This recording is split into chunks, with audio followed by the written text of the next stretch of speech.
Los enormes cables de suspensión del puente Golden Gate son un verdadero gusto para nuestros ojos. Sequemos el agua que rodea el puente, y allí encontraremos otra enorme estructura, sus cimientos. Las innovaciones de construcción que logró el señor Joseph Strass para este proyecto fueron numerosas. Las torres de perforación, la manera en la que los obreros conectaron el enorme cable que está en la cima del mundo. Las precauciones de seguridad contra el violento Océano Pacífico. Y lo más importante, las actividades de construcción submarina de los buceadores. Bienvenido a las innovaciones de la construcción del puente Golden Gate. Para construir las gigantescas torres del puente Golden Gate, los ingenieros estadounidenses inventaron una hermosa máquina, la torre de perforación. Observa cómo estas dos torres de brazo rígido colocan las celdas de acero. Lo fascinante es que después de completar una capa de construcción de celdas, la torre de perforación puede escalar y apoyarse sobre las celdas que acababa de construir. Desde esta nueva altura, la torre de perforación puede volver a montar el siguiente conjunto de celdas. La cuestión aquí es, ¿cómo hicieron exactamente los ingenieros estadounidenses para hacer subir unas torres de perforación tan gigantescas? Échale un vistazo a estos enormes émbolos que sirven de apoyo a las torres. Para escalar, los trabajadores primero tuvieron que fijar un armazón de cabeza de gato a la última pieza que habían montado. Observa ahora esta ingeniosa disposición de polea y motor. Una vez terminada esta organización, los obreros accionaron los soportes del émbolo en la parte inferior, que estaban desconectados de las torres. Si accionan los motores, todo el conjunto va a escalar. De hecho, se necesitaron 10 minutos para que el viajero se elevara a una distancia de 12 metros. Nótese la ranura reforzada perfectamente prefabricada presente en la altura. Una vez completada la subida de 12 metros, los trabajadores activaron los émbolos, bloqueándolos en la nueva ranura. Como vimos antes, la torre de perforación comienza a construir la torre desde esta nueva altura. ¿Qué ocurre en estos andamios de 2 pisos? Se necesitan millones de remaches para unir las celdas de las torres. Primero, los trabajadores deben calentar los remaches. A continuación, los remaches se transportan a la parte superior de la torre mediante un innovador método neumático. El modo en que los trabajadores conectaron las celdas vecinas está ilustrado aquí. El trabajo de remachado de la torre se realizó en su mayor parte desde el interior. Una vez terminado el ensamblaje de un nivel, el siguiente conjunto de celdas se encaja encima de las celdas inferiores, como se muestra. Los trabajadores pueden iniciar ahora el proceso de remachado para conectar el bloque verticalmente.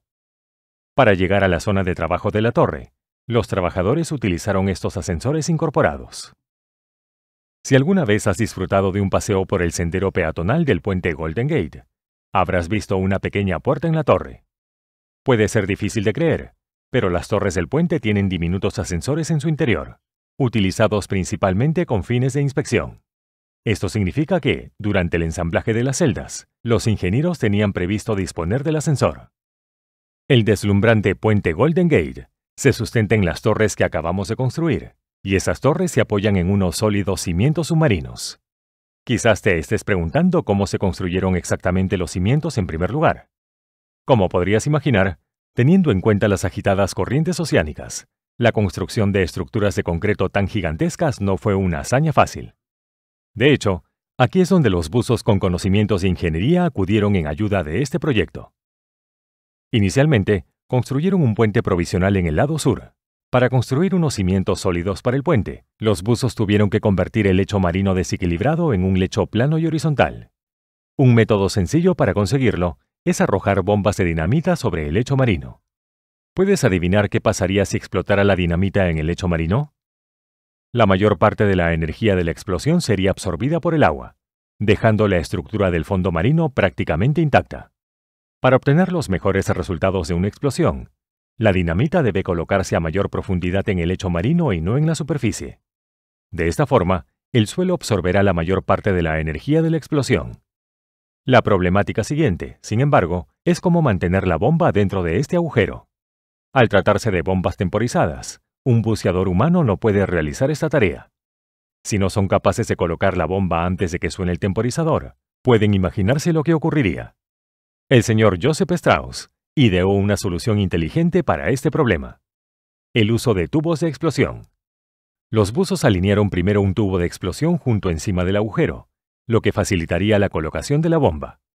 Una vez bajada la bomba, Se podía hacer explotar una porción controlada del lecho marino de forma eficaz y segura.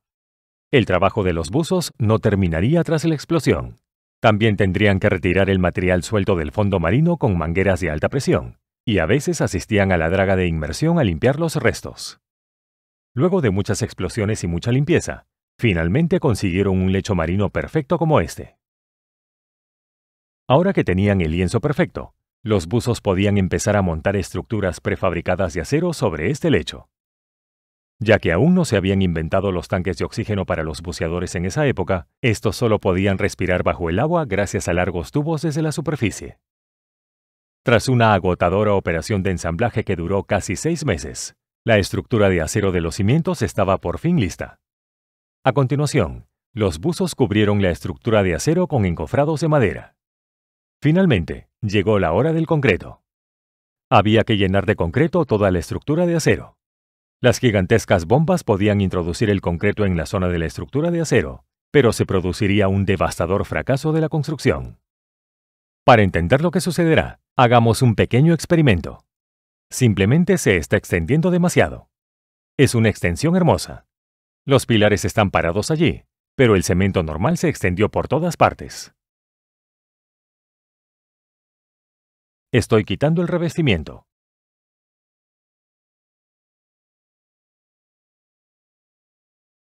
Simplemente se está extendiendo demasiado. Es una extensión hermosa. Los pilares están parados allí, pero el cemento normal se extendió por todas partes. El mismo problema también ocurriría en el sitio del puente Golden Gate. El concreto se mezclaría con el agua y no permanecería dentro de la estructura, comprometiendo todo el esfuerzo de construcción. Ahora, veamos la solución. Aquí he utilizado un cemento especial llamado PCC. Esto es, de nuevo, después de media hora de asentamiento. Veamos cómo se comportan los nuevos cimientos cuando entran en contacto con el agua. Esto se mantiene fuerte y estable. Se extiende un poco, pero no demasiado. Un cemento similar que es el adecuado para las condiciones marinas y con alta trabajabilidad se utilizó en la fundación del puente Golden Gate también. El cementado bajo el agua se hizo con la ayuda de una técnica llamada cementado Tremi. El tubo Tremi es un tubo largo pero segmentado. El tubo se transportó a través de estos tubos. Se puede ver el tubo Tremi unido a la grúa. Lo interesante es que durante la transferencia del cemento, el tubo Tremi se eleva continuamente. De esta manera el cementado comienza desde abajo y procede capa por capa. Así se reduce la posibilidad de contacto con el agua. Puede ver que nuestro cemento especial con aditivo se ha vuelto bastante fuerte después de 12 horas de asentamiento. Lo único que tuvieron que hacer a continuación fue bombear el agua. El grueso muro que construyeron se asienta actualmente sobre el lecho marino débil. Lo ideal es que los cimientos se asienten sobre un lecho rocoso fuerte llamado estrato duro. Veamos cómo rebajar la enorme estructura de hormigón 15 metros. El señor Strauss construyó inicialmente una gruesa losa de cemento armado para que los obreros pudieran seguir trabajando debajo. Como las corrientes marinas son tan agitadas, el muro de defensa podía derrumbarse en cualquier momento. Por lo tanto, la losa de concreto actuaba tanto como estructura de seguridad como soporte del muro de defensa. El señor Strauss ubicó el pozo de trabajadores y el pozo de material dentro de los muros de defensa. Curiosamente, los trabajadores accedían a la cámara de trabajadores a través de un pozo de trabajadores. Perforaban continuamente las rocas y excavaban por debajo de la losa de RCC. ¿Te diste cuenta de esta pequeña tubería? El propósito de la tubería era suministrar aire constantemente a la cámara, evitando que ésta se llenara de agua. De hecho, se trata de un sistema de aire comprimido que mantiene la presión en el interior de la cámara, mayor que la presión del agua en el exterior, impidiendo la filtración de agua. Durante este proceso, la estructura completa de la pared de defensa podría hundirse lentamente en el lecho marino. Puedes ver su forma de cuchillo. Eventualmente, llegaron a los estratos rocosos duros. Tras nivelar los estratos duros, construyeron allí una estructura de acero y cimientos de cemento armado. A partir de este punto, la construcción de los cimientos completos fue bastante fácil. Se puede ver cómo los muros de defensa protegen los cimientos principales de las mortíferas olas del Océano Pacífico. Los ingenieros ya podían construir las torres sobre estos cimientos como hemos visto previamente. Antes de erigir la torre, primero nivelaron la superficie superior del muelle de cemento. Para hacer esto, pusieron una placa gruesa de acero sobre los cimientos. Luego se procedió al ensamblaje celular de las piezas prefabricadas. Algunos detalles de la geometría celular se muestran aquí. Sin embargo, hacia el final de la torre, las grúas levantaron una estructura de forma peculiar llamada montura. Por ella pasan los enormes cables del puente Golden Gate. Con la torre completamente erguida, los trabajadores se sentaron en la cima del mundo, una experiencia que te deja con la piel de gallina. Sin embargo, el trabajo estaba lejos de terminar. Quedaba una tarea importante, la instalación de los cables. De hecho, el cable principal está formado por 27.000 alambres de acero más pequeños con una longitud total de 129.000 kilómetros. Para tender estos cables, los trabajadores construyeron un puente pasarela. Al principio, los trabajadores tendieron un cable de soporte. Los cables principales hacían su recorrido por el puente a través de estas ruedas giratorias. Estos pequeños cables pasaban por la torre a través de la montura uno a uno, y luego eran mantenidos por los trabajadores. Los trabajadores luego apretaban los cables con fuerza utilizando una prensa hidráulica.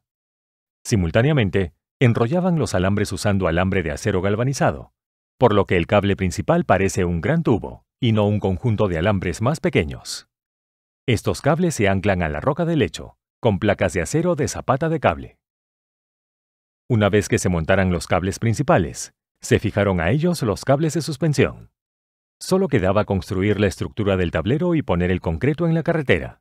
¿Sabías que la propuesta para el tablero inicial del puente Golden Gate era algo parecido a un diseño de 2 pisos? ¿No es precioso? Desafortunadamente, este diseño fue rechazado porque la construcción de un puente de 2 pisos habría aumentado considerablemente el coste y la complejidad técnica del proyecto. A continuación, tuvieron que construir la estructura de la carretera, lo que también supuso todo un reto. Para facilitar el proceso, los trabajadores prefabricaron cada uno de los elementos de la estructura y los llevaron a la obra en barcos. El ensamblaje de cada uno de los elementos se hizo con una grúa, y las uniones se fijaron con remaches. Para garantizar la seguridad de los trabajadores en caso de caídas, se instaló una red bajo la carretera del puente. A medida que avanzaba la construcción del puente, conectaban simultáneamente la estructura con el cable principal mediante cables de suspensión. Además, para mantener la misma carga sobre el cable, los trabajadores montaron este sistema simultáneamente e igualmente en 2 direcciones para cada torre. Finalmente, el Golden Gate estaba puenteado. Una friolera de 250 pares de cables verticales fue utilizada, que aseguraron toda la longitud de la carretera del puente al cable principal. Tras la construcción de las estructuras de acero, los trabajadores pintaron el puente de un color naranja internacional especial.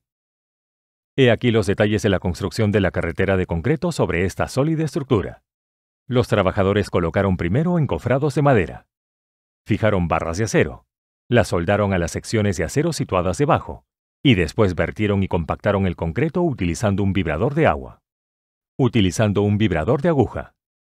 El puente Golden Gate de San Francisco, California, tiene un total de 6 carriles para vehículos. También hay un paso peatonal exclusivo en el lado este, y un carril bici separado en el lado oeste que proporcionan un paso seguro a peatones y ciclistas, permitiendo a todos disfrutar del puente. ¡Qué puente tan hermoso! También un enorme cable. Quizás sepas que el Essex lucha por sobrevivir. Actualmente este canal sigue de pie gracias al apoyo de nuestros Patreons. Así que si puedes convertirte en uno de nuestros Patreons, te lo agradeceríamos verdaderamente. Gracias por ver el video. Cuídate mucho. Bye bye.